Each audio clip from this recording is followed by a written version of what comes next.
20 people are locked inside an abandoned, seemingly endless shopping complex. The rules to win $500,000 are straightforward. Stay inside 50 hours, collect 5 security codes, and locate the final exit. Among the competitors is Detective Guddu. He isn't an athlete, and he isn't built for endurance runs. He's an investigator known for methodical, unshakable observation. The giant steel doors slam shut behind the group. The 50-hour countdown begins. While physical endurance is necessary to stay on one's feet for 2 days, it is insufficient on its own. In an environment devoid of physical threats, survival becomes a purely intellectual challenge. For the first few hours, the contestants rely on standard survival tactics. They mark the yellow walls with tape and try to sketch out rudimentary maps of the corridors. Then, the architecture stops making sense. The maps no longer align with reality. Hallways appear to shift direction, and the few landmarks they marked simply vanish from their roots. The endless repetition of fluorescent lights and identical doors starts playing tricks on their brains. Competitors walk in circles for hours, with one man reporting he passed the exact same vending machine 6 different times. The isolation deepens the confusion. Another player claims he has been trailing right behind Guddu, even though Guddu is actually mapping the opposite side of the complex. Physical navigation tactics fail completely. The maze is actively turning the contestants' own spatial awareness and memory against them. By hour 12, the endless yellow corridors wear the group down. Exhaustion sets in. Players walk past critical environmental markers and begin to doubt the evidence of their own eyes. Guddu notices an anomaly. Every emergency exit sign hanging from the ceiling points in a slightly different direction.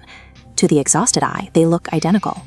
But the microscopic variations in the angles of the arrows are deliberate. They form a coded navigation system. By stringing these distinct angles together, Guddu generates a sequence of precise directional instructions. The designers hid the actual escape route in plain sight. They built a test that punishes frantic movement and rewards hyper-focused observation. At hour 20, Guddu secures checkpoint 1. Only 3 other contestants are anywhere near his position. Checkpoint 2 offers a specific riddle.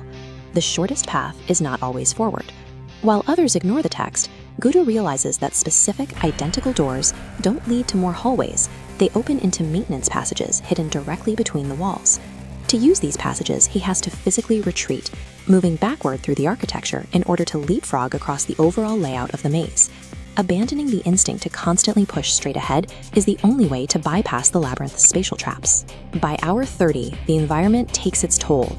Sleep deprivation forces most of the group to quit. Only 6 competitors remain on the floor. At hour 38, Guddu uncovers another layer to the design.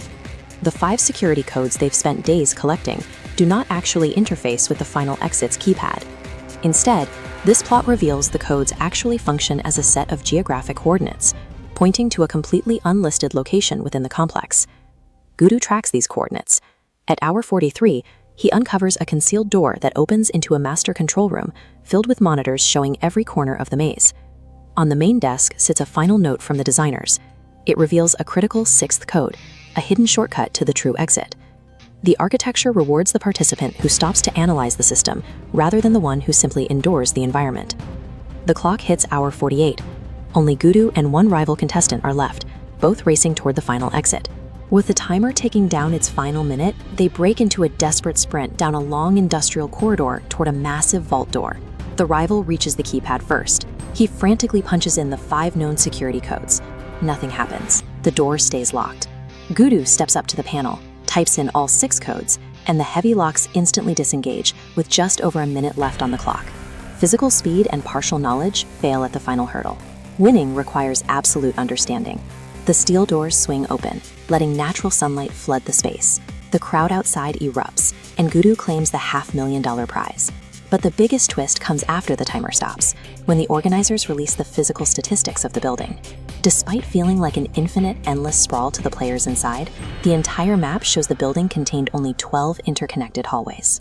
The designers relied on repetitive fluorescent lighting, identical yellow wall panels, and tightly overlapping paths to manufacture a psychological illusion of infinite space.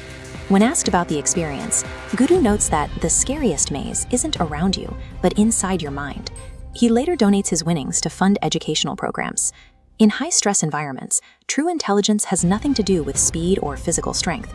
It relies entirely on maintaining a calm, objective eye, especially when your own perception starts to fail you.